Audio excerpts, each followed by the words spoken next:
Hi. SCERT പാഠപുസ്തകം 5, 7, 9 കഴിഞ്ഞ പ്രാവശ്യം മാറി, 6, 8, 10 ഇത്തവണ മാറി. അപ്പോൾ അതോടുകൂടി ഉദ്യോഗാർത്ഥികൾ വളരെ പേടിച്ചിരിക്കുകയാണ്. കാരണം സ്വാഭാവികമായിട്ട് ഇനിയുള്ള പരീക്ഷകളിൽ പഴയ SCERT നിന്നും ചോദ്യം വരും, പുതിയ SCERT നിന്നും ചോദ്യം വരും. അപ്പോൾ നമുക്ക് ഇരട്ടി പഠിക്കണ്ടേ എന്നുള്ള ടെൻഷനാണ്. അപ്പോൾ പേടിക്കണ്ട, അത് കുറേ കാര്യങ്ങൾ അതിൽ കേട്ട് കഴിഞ്ഞാൽ നിങ്ങൾക്ക് അതിൽ കുറച്ചൊരു സമാധാനം കിട്ടും.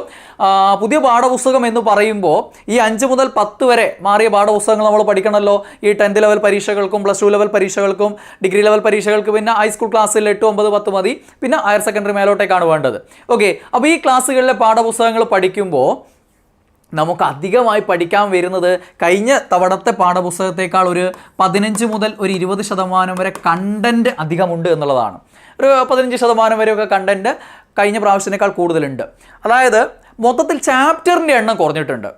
ചാപ്റ്ററിൻ്റെ എണ്ണം കുറഞ്ഞു, പക്ഷേ എന്ത് ചെയ്തിട്ടുണ്ട്, കണ്ടൻറ്റ് കൂടിയിട്ടുണ്ട്. അപ്പോൾ ഇന്നത്തെ ഈ ഒരു സെഷനിൽ നമുക്ക് സയൻസിൻ്റെ കാര്യം മനസ്സിലാക്കാം. എന്നിട്ട് നമുക്ക് മറ്റൊരു സെഷനിൽ മറ്റൊരു വീഡിയോയിൽ ഞാൻ അതിൽ സോഷ്യൽ സയൻസിൻ്റെ കാര്യം പറഞ്ഞുതരാം. അപ്പോൾ ഇന്ന് ഫിസിക്സ്, കെമിസ്ട്രി, ബയോളജി എടുത്തിട്ട് എന്താണ് വ്യത്യാസം, നിങ്ങൾക്ക് കൃത്യമായിട്ട് കാര്യങ്ങൾ മനസ്സിലാക്കാൻ പറ്റും. അതിനനുസരിച്ച് പഠനം ആസൂത്രണം ചെയ്യാൻ പറ്റും. അല്ലാതെ ഈ ചാപ്റ്ററുകൾ കണ്ടിങ്ങനെ പേടിക്കേണ്ട ഒരു ആവശ്യമില്ല.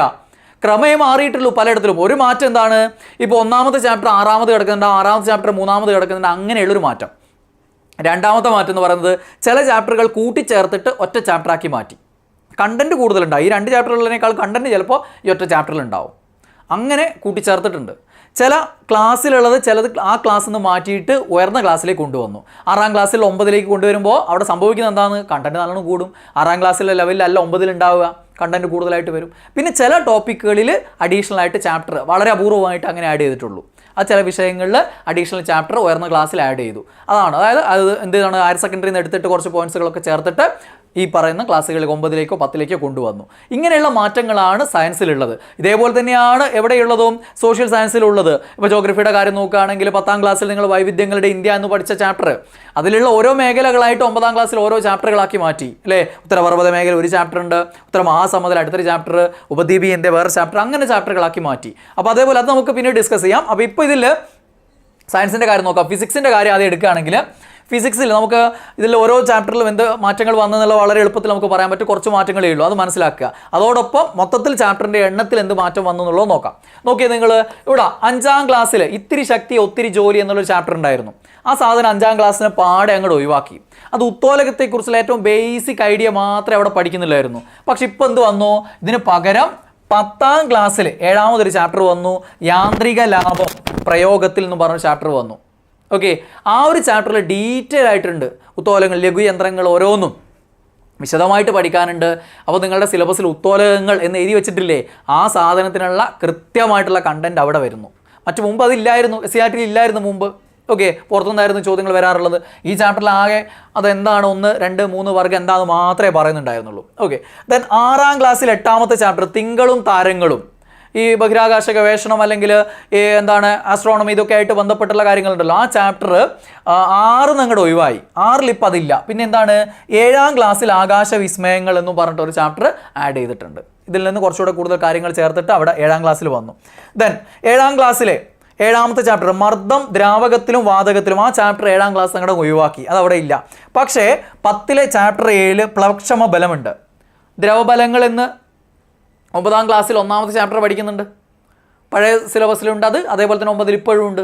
അതിൻ്റെ കൂടെ 10ൽ ചാപ്റ്റർ 7 പ്ലവക്ഷമ ബലമുണ്ട്. അതിലേക്ക് ഇവിടെ എല്ലാ കാര്യങ്ങളും കൂടി കൂട്ടി അങ്ങ് ചേർത്തു. ഓക്കെ, ആ ഒരു മാറ്റം അവിടെ വന്നിട്ടുണ്ട്. പിന്നെ 8ാം ക്ലാസ്സിലെ 9ാമത്തെ ചാപ്റ്റർ ശബ്ദം എന്നുള്ളൊരു ചാപ്റ്റർ ഉണ്ടായിരുന്നു, അത് ഒഴിവാക്കിയിട്ട് 10ാം ക്ലാസ്സിൽ പുതിയതായിട്ട് ശബ്ദം വന്നു. 10ൽ ഇല്ലായിരുന്നു ശബ്ദം മുമ്പ്. അപ്പം കുറച്ചുകൂടി ഡീപ്പ് ലെവലിൽ കാര്യങ്ങൾ വരും. ഓക്കെ, മുമ്പ് എന്താണ് ഈ പറയുന്ന 8ാം ക്ലാസ്സിൽ 9ാമത്തെ ചാപ്റ്റർ, 9ാം ക്ലാസ്സിൽ ഒരു തരംഗചലനം, 2 ചാപ്റ്ററാണ്, ശബ്ദവും തരംഗചലനവും, 2 ശബ്ദമായിട്ട് ബന്ധപ്പെട്ടാണല്ലോ. അപ്പോൾ ആ ഒരു 2 ചാപ്റ്ററുകളാണ് ഉണ്ടായിരുന്നത്. അപ്പോൾ അതിൽ 8ൽ 9 ഒഴിവാക്കി, 8ലെ 9ാമത്തെ ചാപ്റ്റർ ഒഴിവാക്കി. പക്ഷേ 9ൽ അവിടെ ഉണ്ട് തരംഗചലനം, പ്ലസ് 10ാം ക്ലാസ്സിൽ ഒരു ചാപ്റ്റർ പുതിയതായിട്ട് ആഡ് ചെയ്തു, ശബ്ദ തരംഗങ്ങൾ. ഓക്കെ, കുറച്ചുകൂടി കൂടുതൽ ഫാക്ട്സ് ആയി. അങ്ങനെ അടുത്തത് എന്താണ്, 9ലേക്ക് കൂടി പ്രകാശത്തിൻ്റെ അപവർത്തനത്തെക്കുറിച്ച് നമ്മൾ 10ാം ക്ലാസ്സിലായിരുന്നു ചാപ്റ്റർ പഠിച്ചിരുന്നത്. 10ാം ക്ലാസ്സിൽ 3 ചാപ്റ്ററുകളായിട്ടുണ്ടായിരുന്നു അല്ലേ, പ്രകാശമായിട്ട് ബന്ധപ്പെട്ട്. ഒന്ന് പ്രകാശത്തിൻ്റെ പ്രതിപതനം, പ്രകാശത്തിൻ്റെ അപവർത്തനം, പിന്നെ കാഴ്ചയും വർണ്ണങ്ങളുടെ ലോകവും പറഞ്ഞ 3 ചാപ്റ്ററുകൾ ഉണ്ടായിരുന്നു. അതിൽ ഈ പ്രകാശത്തിൻ്റെ അപവർത്തനം എന്നുള്ളത് 9ാം ക്ലാസ്സിലും ഒരു ചാപ്റ്റർ പുതിയതായിട്ട് ആഡ് ചെയ്തു. പിന്നെ 10ൽ ആ അപവർത്തനത്തിൻ്റെ അഡീഷണൽ എന്നുള്ള രീതിയിൽ ലെൻസുകളെ കുറിച്ച് പഠിക്കുന്ന ഒരു ചാപ്റ്റർ ആക്കി അതിനെ മാറ്റുകയും ചെയ്തു. ഓക്കെ, ദെൻ 10ലെ ചാപ്റ്റർ 1 വൈദ്യുതിയുടെ താപഫലങ്ങൾ. അങ്ങനെ ഒരു ചാപ്റ്റർ ഇപ്പോൾ നോക്കിയാൽ നിങ്ങൾ കാണില്ല. പക്ഷെ നിങ്ങൾ വിചാരിക്കും ഇത് ഒഴിവാക്കിയെന്ന് വിചാരിക്കും. പക്ഷെ ഒഴിവാക്കിയിട്ടില്ല. ആ വൈദ്യുതിയുടെ താപഫലങ്ങൾ എന്നുള്ള സാധനവും അതേപോലെ 7ാമത്തെ ചാപ്റ്റർ, കഴിഞ്ഞ പ്രാവശ്യത്തെ 7ാമത്തെ ചാപ്റ്റർ ഊർജ്ജ പരിപാലനം, ആ രണ്ടും കൂടെ ചേർത്തിട്ട് ചാപ്റ്റർ 5 വൈദ്യുതോർജ്ജം ഉപഭോഗവും സംരക്ഷണവും എന്ന പേരിൽ ഒരു ചാപ്റ്റർ ആക്കി അടങ്ങ് മാറ്റി. അപ്പോൾ ആ ചാപ്റ്ററിൽ ഈ പറയുന്ന വൈദ്യുതിയുടെ താപഫലങ്ങളെക്കുറിച്ചും പഠിക്കുന്നുണ്ട്, ഊർജ്ജ പരിപാലനത്തെക്കുറിച്ചും പഠിക്കുന്നുണ്ട്. അങ്ങനെ അവിടെ ഒരു ചാപ്റ്റർ ആക്കി മാറ്റി എന്നുള്ളതാണ്, അല്ലാതെ ചാപ്റ്റർ ഒഴിവാക്കിയിട്ടില്ല. അപ്പോൾ മൊത്തത്തിൽ ഫിസിക്സിലാകെ മാറ്റി ഇത് മാത്രമാണ് ഉള്ളത്. ഇവിടെ കണ്ടന്റ് ഒരു 10% കൂടിയിട്ടുണ്ട്. കാരണം ശബ്ദം എന്നുള്ള ടോപ്പിക്ക് 10ാം ക്ലാസ്സിലേക്ക് വന്നപ്പോൾ അതിൽ കുറച്ചുകൂടെ ഡെപ്തിലുള്ള കാര്യങ്ങൾ ചേർത്തിട്ടുണ്ട്. അതേപോലെ തന്നെ പ്ലവക്ഷമ ബലം അല്ലെ ദ്രവബലങ്ങളെക്കുറിച്ച് കുറച്ചുകൂടെ ഡീറ്റെയിൽ ആയിട്ടുള്ള കാര്യങ്ങൾ പഠിക്കുന്നുണ്ട്. പഴയ പുസ്തകത്തിനേക്കാൾ കൂടുതൽ കാര്യങ്ങൾ അവിടെ പഠിക്കുന്നുണ്ട്. അങ്ങനെയുള്ള വ്യത്യാസങ്ങളേ ഉള്ളൂ. ഒരു 10% കണ്ടന്റ് ഫിസിക്സിൽ അധികം വന്നു എന്നുള്ളതാണ്. അല്ലാതെ നിങ്ങൾ പുതിയ പുസ്തകം പഠിക്കാന്ന് പറയുമ്പോൾ അത്ര തന്നെ ഇത്രയും പഠിക്കേണ്ടതെന്നുള്ളതല്ല. എല്ലാത്തിലൂടെ ഇത് ഓരോ ചാപ്റ്ററിലൂടെ കടന്നു പോകണം. ആ കടന്നു പോകുമ്പോൾ ഒക്കെ നിങ്ങൾ പഠിച്ച പോലെയുള്ള റിവിഷൻ ആയിട്ടാണ് നിങ്ങൾക്ക് ഫീൽ ചെയ്യുക. ഒരു 10% കണ്ടന്റ് പുതിയതായിട്ട് നിങ്ങൾ പഠിക്കുന്നുള്ളൂ. അതുകൊണ്ട് ടെൻഷൻ അടിക്കണ്ട, ആദ്യം മനസ്സിലാക്കേണ്ടതാണ്.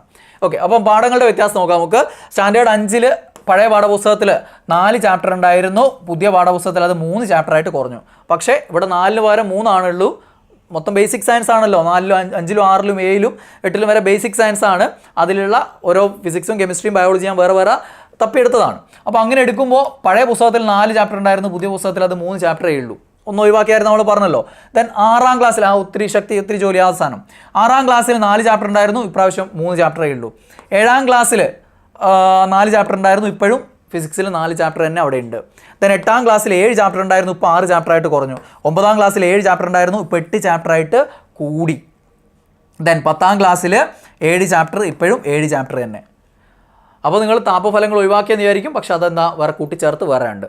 പക്ഷെ അത് അങ്ങോട്ടും ഇങ്ങോട്ടൊക്കെ ചാപ്റ്ററിൻ്റെ പേരുകൾ തിരിച്ചിട്ടുണ്ട്, മാറ്റിയിട്ടിട്ടുണ്ട്. 1 5 ആക്കും, 4 3 ആക്കും, അങ്ങനെയുള്ള മാറ്റങ്ങളേ ഉള്ളൂ. അതല്ലാതെയുള്ള മാറ്റങ്ങൾ ഞാൻ തൊട്ട് മുമ്പേ പറഞ്ഞത് മാത്രമാണ്. അപ്പോൾ മൊത്തം നോക്കുകയാണെങ്കിൽ ഒരു 10% കണ്ടന്റ് അധികമുണ്ട് ഫിസിക്സിൻ്റെ മൊത്തം കാര്യത്തിൽ. ഇതാണ് ഫിസിക്സിൽ വന്നിട്ടുള്ള മാറ്റം. മുൻപ് 33 ചാപ്റ്റർ ഉണ്ടായിരുന്നിടത്ത് ഇപ്പോൾ എത്ര ചാപ്റ്ററായിട്ട് കുറഞ്ഞു? 31 ചാപ്റ്ററായിട്ട് കുറഞ്ഞു. പക്ഷേ കണ്ടന്റ് 10% കൂടി. ഓക്കെ, മനസ്സിലായില്ലേ? ഇനി കെമിസ്ട്രിയുടെ കാര്യം നോക്കാം. 8ാം ക്ലാസ്സിലെ 15ാമത്തെ ലായനികൾ എന്നുള്ള ചാപ്റ്റർ അവിടെ ഇല്ല. ഇപ്പോൾ എവിടെയാണ്? 9ാം ക്ലാസ്സിലേക്ക് മാറി. 9ാം ക്ലാസ്സിൽ കുറച്ചുകൂടെ കണ്ടന്റ് ആഡ് ചെയ്തു. സ്വാഭാവികമാണല്ലോ, ഉയർന്ന ക്ലാസ്സിലേക്ക് പോകുമ്പോൾ കൂടുതൽ കണ്ടന്റ് പഠിക്കാനുണ്ടാവും. ദെൻ 9ാം ക്ലാസ്സിലെ 3ാമത്തെ ചാപ്റ്റർ ആയിരുന്നു റിഡോക്സ് പ്രവർത്തനവും രാസപ്രവർത്തന വേഗതയും എന്നുള്ള ചാപ്റ്റർ. അത് മാറ്റിയിട്ട് ഇപ്പോൾ പുതിയ പാഠപുസ്തകത്തിൽ 9ാം ക്ലാസ്സിൽ 4ാമത്തെ ചാപ്റ്ററായിട്ട് റിഡോക്സ് പ്രവർത്തനങ്ങളും ഉണ്ട്, 5ാമത്തെ ചാപ്റ്ററായിട്ട് രാസഗതികവും പ്രത്യേകമുണ്ട്. അപ്പോൾ കുറച്ചുകൂടെ ഡീറ്റെയിൽ ആയിട്ടുണ്ട്. റിഡോക്സ് പ്രവർത്തനങ്ങൾ വിശദമായിട്ട് 9ാം ക്ലാസ് 4ാം ചാപ്റ്ററിൽ ഡിസ്കസ് ചെയ്യുന്നു. 5ാമത്തെ ചാപ്റ്ററിൽ രാസഗതികവും, അതായത് രാസപ്രവർത്തന വേഗതയെക്കുറിച്ച് തന്നെയാണ്, പക്ഷേ കുറച്ചുകൂടെ ഡീറ്റെയിൽ ആയിട്ട് ആ ചാപ്റ്ററിലുണ്ട്. അപ്പോൾ അങ്ങനെ ആ ഒരു മാറ്റം അവിടെ വന്നു. പിന്നെ ഈ ഒരു മാറ്റമാണ് എവിടെയുള്ളത്? കെമിസ്ട്രിയിൽ ആകെ മാറ്റം ഇതാണ്. ഇനി ചാപ്റ്ററിൻ്റെ എണ്ണത്തിൻ്റെ കാര്യത്തിൽ നോക്കുകയാണെങ്കിൽ 5ാം ക്ലാസ്സിൽ പണ്ടൊന്ന്, ഇപ്പോഴും ഒരു ചാപ്റ്ററേ ഉള്ളൂ. 6ാം ക്ലാസ്സിൽ മുമ്പും ഒരു ചാപ്റ്റർ, ഇപ്പോൾ ഒരു ചാപ്റ്ററേ ഉള്ളൂ. 7ൽ കഴിഞ്ഞ പ്രാവശ്യം ഒരു ചാപ്റ്റർ, ഇപ്രാവശ്യം ഒരു ചാപ്റ്ററേ ഉള്ളൂ. 8ാം ക്ലാസ്സിൽ 7 ചാപ്റ്റർ ഉണ്ടായിരുന്ന 6 ചാപ്റ്ററായിട്ട് കുറഞ്ഞു. 9ാം ക്ലാസ്സിൽ 7 ചാപ്റ്റർ ഉണ്ടായിരുന്നത് 8 ചാപ്റ്ററായിട്ട് കൂടി. ഓക്കെ, 10ാം ക്ലാസ്സിൽ 7 ഉണ്ടായിരുന്നത് ഇപ്പോഴും 7 തന്നെ. അപ്പോൾ ടോട്ടൽ നോക്കുകയാണെങ്കിൽ 24 ചാപ്റ്റർ ഉണ്ടായിരുന്നത് ഇപ്പോഴും 24 ചാപ്റ്റർ തന്നെയാണ്. ചാപ്റ്ററിൻ്റെ കാര്യത്തിൽ വ്യത്യാസമില്ല, ടോട്ടൽ എണ്ണത്തിൽ വ്യത്യാസമില്ല. ചില ക്ലാസ്സുകളിൽ കണ്ടന്റ് മാറ്റം ഉണ്ടെന്നുള്ളതാണ്. 9ാം ക്ലാസ്സിൽ കുറച്ച് കൂടുതൽ കണ്ടന്റ് വന്നു. അങ്ങനെ മൊത്തം നോക്കുകയാണെങ്കിൽ ഇവിടെയും ഒരു 10 മുതൽ 15% വരെ കണ്ടന്റ് കൂടി. ചാപ്റ്ററിൻ്റെ എണ്ണം കൂടിയിട്ടില്ല, പക്ഷെ എന്താണ്? യെസ്, കണ്ടന്റ് ഇവിടെയും കുറച്ചധികം കൂടി എന്നുള്ളതാണ്. ഓക്കെ, ദെൻ അതായത് മാറ്റമില്ലാത്ത, ഞാൻ ഈ പറഞ്ഞ രീതിയിൽ മാറ്റമില്ലാത്ത ചാപ്റ്ററുകളിലാണെങ്കിൽ പോലും അഡീഷണൽ പല കാര്യങ്ങളും കൂട്ടിച്ചേർത്തിട്ടുണ്ട്. ഓക്കെ, ദെൻ ബയോളജിയുടെ കാര്യം എടുത്ത് നോക്കാം. ബയോളജി 6ാം ക്ലാസ്സിൽ പരിസ്ഥിതിയായിട്ട് ബന്ധപ്പെട്ട് ഒന്നിച്ച് നിലനിൽക്കാം എന്നുള്ള ചാപ്റ്റർ ഉണ്ടായിരുന്നു. അത് 6ാം ക്ലാസ് അങ്ങ് ഒഴിവാക്കി. കാരണം അതിൻ്റെ ആവശ്യമില്ല. കാരണം ഇതിൻ്റെ ബാക്കി 8ാം ക്ലാസ്സിൽ വരുന്നുണ്ടായിരുന്നു പഴയ പാഠപുസ്തകത്തിൽ. അവിടെ തുടങ്ങുമ്പോൾ ഈ പറഞ്ഞ കാര്യങ്ങളൊക്കെ അവിടെ പറയുന്നുണ്ട്. പ്രാഥമികം, ദ്വിതീയം, ആ സംഭവങ്ങളുണ്ടല്ലോ, അത് തന്നെയാണ്. ആ കണ്ടന്റ് വളരെ ബേസിക് ആയിട്ടുള്ള കണ്ടന്റ് ഉണ്ടായിരുന്നുള്ളൂ. അത് അന്നും 8ാം ക്ലാസ്സിൽ ഉണ്ടായിരുന്നു. അതിപ്പോൾ ആ ചാപ്റ്ററിൻ്റെ തുടക്കത്തിലുണ്ടായിരുന്നു. അതുകൊണ്ട് ഇവിടെ ആവശ്യമില്ല സത്യത്തിൽ. അതുകൊണ്ട് അത് 6ന്ന് അങ്ങോട്ട് ഒഴിവാക്കി. പകരം 6ാം ക്ലാസ്സിൽ ഒരു ചാപ്റ്റർ കൂടുതലായിട്ട് വന്നു. അതായത് ഇത് മാറ്റിയിട്ട് പകരം വന്ന ചാപ്റ്റർ ഇതാണ്: മാറ്റാം ജീവിതശൈലി നല്ല നാളേക്കായി. ജീവിതശൈലി രോഗങ്ങളെ തടയാൻ വേണ്ടിയിട്ടുള്ള കുറേ കാര്യങ്ങളും അത്തരം ചില രോഗങ്ങളെക്കുറിച്ചൊക്കെയുള്ള ബേസിക് ഐഡിയാസൊക്കെ വരുന്ന ഒരു ചാപ്റ്റർ അവിടെ പുതിയതായിട്ട് വന്നു. കണ്ടോ, PSCയുടെ ജീവിതശൈലി രോഗങ്ങൾ എന്ന് പറഞ്ഞ സിലബസ് ഉണ്ടല്ലോ. അപ്പോൾ സിലബസിലേക്ക് കുറച്ചുകൂടി അടുക്കുകയാണ്. നമുക്ക് സിലബസിലുള്ള കാര്യങ്ങളൊക്കെ ചാപ്റ്ററിലേക്ക് വരുന്നു. ആ രീതിയിലേക്ക് പാഠപുസ്തകം മാറി. നിങ്ങൾക്ക് അനുയോജ്യമായ രീതിയിലാണ് മാറ്റം. നേരത്തെ ഉത്തോലകങ്ങൾ SCRT ഞാൻ പറഞ്ഞില്ല, ആ ചെറിയ ക്ലാസ്സിലുള്ള ചെറിയ കഷ്ണം മാത്രമേ ഉണ്ടായിരുന്നുള്ളൂ. ഇപ്പം 10ാം ക്ലാസ്സിലൊരു ചാപ്റ്ററായി. ഇനി ആ ചാപ്റ്റർ പഠിച്ചാൽ ആ ടോപ്പിക് അവിടെ ക്ലിയർ ആയി. അപ്പോൾ അതേപോലെയാണ് ജീവിതശൈലിയായിട്ട് ബന്ധപ്പെട്ട് ഇവിടെയുണ്ട്. വേറെ വരുന്ന ക്ലാസ്സിലും കുറച്ച് കാര്യങ്ങൾ വരും. ദെൻ 8ാം ക്ലാസ്സിൽ ഒന്നാമത്തെ ചാപ്റ്ററായിട്ട് കുഞ്ഞറയ്ക്കുള്ളിലെ ജീവരഹസ്യങ്ങൾ എന്നും പറഞ്ഞിട്ട് സെൽസിനെ കുറിച്ച്, കോശങ്ങളെക്കുറിച്ച് ഒരു ചാപ്റ്റർ ഉണ്ടായിരുന്നു. കോശജാലങ്ങൾ അഥവാ ടിഷ്യൂസിനെ കുറിച്ച് രണ്ടാമത്തെ ഒരു ചാപ്റ്റർ ഉണ്ടായിരുന്നു. രണ്ടും കൂടെ ചേർത്ത് ഇത്തവണ 8ാം ക്ലാസ്സിൽ 9ാമത്തെ ചാപ്റ്ററായിട്ട് കോശങ്ങളും കോശജാലങ്ങളും എന്നുള്ള പേരിൽ ഒറ്റ ചാപ്റ്ററാക്കി മാറ്റി. കണ്ടന്റ് രണ്ടും കൂടെ ചേർത്ത് അഡീഷണൽ കണ്ടന്റൊക്കെ ചേർന്നിട്ടുണ്ട്, ഒറ്റ ചാപ്റ്ററായിട്ട് മാറി. പിന്നെ 8ാം ക്ലാസ്സിൽ 8ാമത്തെ ചാപ്റ്ററായിട്ട് ജീവൻ്റെ ഉത്ഭവം ജീവികളുടെയും അതാണ് പുതുതായിട്ട് വന്നൊരു ചാപ്റ്ററാണ്. ഇത് മുമ്പില്ലായിരുന്നു, ആ ചാപ്റ്റർ കൂടെ പുതുതായിട്ട് വന്നു. ജീവൻ്റെ ഉത്ഭവമായിട്ട് ബന്ധപ്പെട്ടുള്ള കാര്യങ്ങളൊക്കെ 10ാം ക്ലാസ്സിൽ പാൻസ്പെർമിയ സിദ്ധാന്തവും കാര്യങ്ങളൊക്കെ ബേസിക് കാര്യങ്ങൾ കുറച്ച് അവിടെ പറയുന്നുണ്ടായിരുന്നു. അതിന് പകരം അത് 8ാം ക്ലാസ്സിലൊരു പുതിയ ചാപ്റ്റർ തന്നെയായിട്ട് മാറി. കുറച്ച് കൂടുതൽ കാര്യങ്ങൾ ജീവൻ്റെ ഉത്ഭവമായിട്ട് ബന്ധപ്പെട്ട് തുടക്കം മുതൽ ഇങ്ങോട്ടേക്കുള്ള പല കാര്യങ്ങളും അവിടെ ഡിസ്കസ് ചെയ്യുന്നുണ്ട്. താനും കുറച്ച് അത്യാവശ്യം പഠിക്കാനുള്ളൊരു ചാപ്റ്ററാണ്. അത് നിങ്ങൾക്ക് പുതിയൊരു അനുഭവമായിട്ട് മാറും. ദെൻ 9ാം ക്ലാസ്സിലെ 2ാമത്തെ ചാപ്റ്റർ നോക്കുകയാണെങ്കിൽ ആഹാരം അന്നപഥത്തിൽ, ഇതായിരുന്നു പഴയതിലുണ്ടായിരുന്നത്. ദെൻ 3ാമത്തെ ചാപ്റ്റർ ലഘു പോഷകങ്ങൾ കോശങ്ങളിലേക്ക്, ആഹാരത്തിൻ്റെ ദഹനവും പിന്നെ അതിൻ്റെ ആഗിരണവും അല്ലേ കാര്യങ്ങളൊക്കെ ചേർത്തുള്ള 2 ചാപ്റ്ററുകളായിരുന്നു. ആ രണ്ടും കൂടെ ചേർത്തിട്ട് ഇത്തവണ ഒറ്റ ചാപ്റ്ററായിട്ട് മാറി. 9ാം ക്ലാസ്സിലെ 2ാമത്തെ ചാപ്റ്റർ ദഹനവും പോഷക സംവഹനവും എന്നുള്ള ഒറ്റ ചാപ്റ്ററാക്കി മാറ്റി. ഇവിടെ പറഞ്ഞ കാര്യങ്ങളും പ്ലസ് എന്നുള്ള രീതിയിൽ കാര്യങ്ങളൊക്കെ ഉൾപ്പെടുത്തുകയും ചെയ്തിട്ടുണ്ട്. ദെൻ അതേപോലെ തന്നെയാണ് ഇവിടെയും 4ാമത്തെ ചാപ്റ്റർ ഊർജ്ജത്തിനായി ശ്വസിക്കാം, 5ാമത്തെ ചാപ്റ്റർ വിസർജനം സമസ്ഥിതി പാലനത്തിന്, രണ്ടും കൂടെ ചേർത്ത് ശ്വസനവും വിസർജനവും എന്നുള്ള ഒറ്റ ചാപ്റ്ററാക്കി മാറ്റി. 9ാം ക്ലാസ്സിലെ 3ാമത്തെ ചാപ്റ്റർ, അതാണ് അവിടെ വന്ന മാറ്റം. ഇനി 9ാം ക്ലാസ്സിൽ ഒരു പുതിയ ചാപ്റ്റർ കൂട്ടിച്ചേർത്തിട്ടുണ്ട്, വർഗീകരണം. ഇതാണ് അവിടെ വന്നൊരു പ്രധാന കൂട്ടിച്ചേർക്കൽ. ഇങ്ങനൊരു ചാപ്റ്റർ 9ൽ 8ാം ക്ലാസ്സിൽ വർഗീകരണം എന്ന പേരിലൊരു ചാപ്റ്റർ ഉണ്ട്. വർഗീകരണത്തെക്കുറിച്ചുള്ള കാര്യങ്ങൾ പഠിക്കുന്ന ഒരു ചാപ്റ്റർ ഓൾറെഡി പഴയ പാഠപുസ്തകത്തിൽ 8ാം ക്ലാസ്സിലുണ്ട്. ഇവിടെ 8ാം ക്ലാസ്സിലും ഉണ്ട്. അതിനേക്കാൾ കുറച്ചുകൂടി കൂടുതൽ ഡെപ്തിൽ 9ാം ക്ലാസ്സിലും വന്നു. അപ്പോൾ ഇപ്പോൾ വർഗീകരണം നല്ല ഡെപ്തിൽ പഠിക്കാനുണ്ട്, നല്ല ഡീറ്റെയിൽ ആയിട്ട് പഠിക്കാനുണ്ട്. ഓക്കെ, ആ ലെവൽ 9ാം ക്ലാസ്സിലൊരു ചാപ്റ്റർ കൂടെ പുതിയതായിട്ട് വന്നതാണത്. ദെൻ 10ാം ക്ലാസ്സിലെ കാര്യം നോക്കുകയാണെങ്കിൽ 1ാമത്തെ ചാപ്റ്റർ അറിയാനും പ്രതികരിക്കാനും, നാഡീവ്യവസ്ഥയെക്കുറിച്ച്, നമ്മുടെ തലച്ചോറിൻ്റെ ഭാഗങ്ങളെക്കുറിച്ചൊക്കെയുള്ള വിശദമായിട്ടുള്ള ഏറ്റവും വളരെ പ്രധാനപ്പെട്ട ചാപ്റ്ററായിരുന്നു ബയോളജിയിൽ. എല്ലാ പരീക്ഷയിലും PSC ചോദിക്കുന്ന ചാപ്റ്ററായിരുന്നു. അങ്ങനെ ഒരു പേരിൽ ഇപ്പോൾ ചാപ്റ്റർ ഇല്ല, പക്ഷെ അതിലുള്ള കണ്ടൻറ്റ് പ്ലസ് കണ്ടൻറ്റ് ചേർത്തുകൊണ്ട് വേറെ സ്ഥലത്ത് കിടക്കുന്നുണ്ട്. ഓക്കെ, അതാണ് ഈ ചാപ്റ്റർ. 10ാം ക്ലാസ്സിലെ പുതിയ ചാപ്റ്ററാണ്. 2ാമത്തെ പരിണാമത്തിൻ്റെ വഴികൾ എന്നുള്ള ചാപ്റ്ററിൽ ഈ ചാപ്റ്ററിലുള്ള നാഡീവ്യവസ്ഥയെക്കുറിച്ച് പറയുന്നത്, അതായത് പരിണാമം സംഭവിച്ച് വന്ന് തലച്ചോറിൻ്റെ വികാസത്തെക്കുറിച്ച് അങ്ങോട്ട് പറയുന്നിടത്തിൽ തലച്ചോറിനെ കുറിച്ചുള്ള ഡീറ്റെയിൽ ആയിട്ട് കാര്യങ്ങളങ്ങ് കൊടുത്തു, അങ്ങനെ അങ്ങ് കൂട്ടിച്ചേർത്തു. ഓക്കെ, പിന്നെ 10ൽ 8ാമത്തെ ചാപ്റ്റർ ഉണ്ടായിരുന്നു കഴിഞ്ഞ പ്രാവശ്യം, ജീവൻ പിന്നിട്ട പാതകൾ എന്ന് പറഞ്ഞിട്ട്. ഈ 2 ചാപ്റ്ററുകൾ കൂടെ കൂട്ടിച്ചേർത്തതാണ് പുതിയ പാഠപുസ്തകത്തിലെ 2ാമത്തെ ചാപ്റ്റർ, പരിണാമത്തിൻ്റെ വഴികൾ. നല്ല ഡീറ്റെയിൽ ആയിട്ട് പഠിക്കുന്നുണ്ട് അവിടെ. പിന്നെ കഴിഞ്ഞ പ്രാവശ്യം 10ാം ക്ലാസ്സിൽ 4ാമത്തെ ചാപ്റ്റർ അകറ്റി നിർത്താം രോഗങ്ങൾ എന്നുള്ളതായിരുന്നു. അടുത്ത ചാപ്റ്റർ പ്രതിരോധത്തിൻ്റെ കാവലാളുകളായിരുന്നു. ഇത് രണ്ടും കൂടെ ചേർത്തിട്ട് ഇത്തവണ 5ാമത്തെ ചാപ്റ്ററായിട്ട് പ്രതിരോധവും ആരോഗ്യ സംരക്ഷണവും എന്നുള്ള ഒറ്റ ചാപ്റ്ററാക്കി മാറ്റി. ഇവിടെയുള്ള കാര്യങ്ങൾ ഭൂരിഭാഗം ഉണ്ട്, പക്ഷേ ഇവിടെ രോഗങ്ങളെക്കുറിച്ച് പറയുന്നതിൽ കുറച്ച് രോഗങ്ങളുടെ എണ്ണം കുറച്ചിട്ടുണ്ട്, കുറച്ച് കാര്യങ്ങൾ മാത്രമാക്കി കുറച്ചിട്ടുണ്ട്. പക്ഷേ പ്രതിരോധത്തെക്കുറിച്ചുള്ള കൂടുതൽ കാര്യങ്ങൾ ചേർക്കുകയും ചെയ്തിട്ടുണ്ട്. അങ്ങനെ 10ാം ക്ലാസ്സിൽ 5ാമത്തെ ചാപ്റ്റർ ആ ഒരു രീതിയിലേക്ക് വന്നു. ഇതാണ് ബയോളജിയിലുള്ള ആകെയുള്ള മാറ്റം. അപ്പോൾ നോക്കുമ്പോൾ 5ാം ക്ലാസ്സിൽ പഴയതിൽ 5, പുതിയതിൽ 5 തന്നെ ചാപ്റ്ററിൻ്റെ എണ്ണം. 6ാം ക്ലാസ്സിൽ നോക്കുകയാണെങ്കിൽ ബയോളജിയിലെ ചാപ്റ്ററിൻ്റെ എണ്ണം 5. 7ാം ക്ലാസ്സിലും പഴയതിലും 5, പുതിയതിലും 5. 8ാം ക്ലാസ്സിൽ നോക്കുകയാണെങ്കിൽ പഴയതിൽ 6, പുതിയതിൽ 6. 9ാം ക്ലാസ്സിൽ നോക്കുകയാണെങ്കിൽ പണ്ട് 7 ചാപ്റ്റർ ഉണ്ടായിരുന്നു, ഇവിടെ 6 ചാപ്റ്ററായിട്ട് കുറഞ്ഞു എന്നേ ഉള്ളൂ, കണ്ടൻറ്റ് കൂടി. എല്ലായിടത്തിലും അങ്ങനെ തന്നെയാണ്, എണ്ണ കുറയുന്നുള്ളൂ, കണ്ടൻറ്റ് കൂടുകയാണ്. കൂട്ടിച്ചേർത്ത ചാപ്റ്ററുകൾ വലുതാണ്. ഇവിടെ തന്നെ പുതിയതായിട്ടൊരു ചാപ്റ്റർ വരികയും ചെയ്തിട്ടുണ്ട്, പക്ഷേ എണ്ണം കുറവാണ്. കാരണം എന്താ, 2 വീതം ചാപ്റ്ററുകൾ കൂട്ടിച്ചേർത്ത് ഒരു ചാപ്റ്റർ ആക്കിയില്ലേ? യെസ്, അതാണ് വർഗീകരണം എന്നുള്ള പുതിയ ചാപ്റ്റർ കൂട്ടിച്ചേർക്കുകയും ചെയ്തിട്ടുണ്ട്. 10ാം ക്ലാസ്സിൽ 8 ചാപ്റ്റർ ഉണ്ടായിരുന്നു മുമ്പ്, ഇപ്പോൾ 6 ആക്കി കുറച്ചു. പക്ഷേ ഈ 6 ചാപ്റ്ററിൽ ഈ 8 ചാപ്റ്ററിൽ പഠിക്കുന്നതിനേക്കാളും കൂടുതൽ കാര്യങ്ങൾ പഠിക്കാനുണ്ട്. അപ്പോൾ 36 ചാപ്റ്റർ ഉണ്ടായിരുന്നു പഴയ SCRT ബുക്കിൽ ബയോളജിയിൽ. ഇപ്പോൾ അതിൽ എത്ര ചാപ്റ്ററാണുള്ളത്? 33 ചാപ്റ്ററാണുള്ളത്. ഓക്കെ, കണ്ടൻറ്റ് 20% കൂടുകയും ചെയ്തിട്ടുണ്ട് ബയോളജിയിൽ.